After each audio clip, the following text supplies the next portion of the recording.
test of the weather radio's warning device. What's up, buddy? During potentially dangerous weather situations or other emergencies, specially built receivers are automatically activated to warn of I do. a hazard. Tests Wait, of these can I see receivers your are iPad? normally conducted by the National Weather Service every Wednesday between 11 a.m. and noon. No.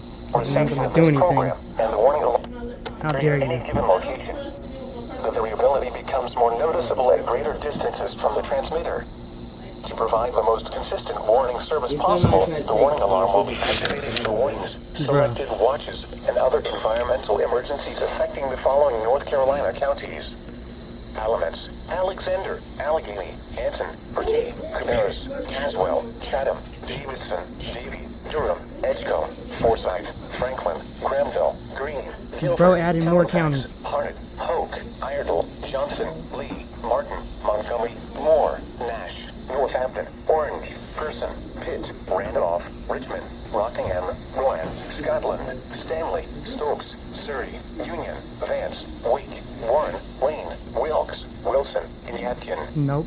The warning alarm will also be activated for the following counties in South Carolina: Chesterfield and Marlborough, and the following counties in Virginia: Brunswick, Carroll, Floyd, Grayson, Henry, Mecklenburg, Patrick, and Pittsylvania.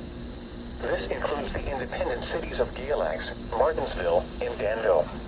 Repeating, the National Weather Service has just activated the public warning alarm tone in the test of the weather radio's warning alarm system.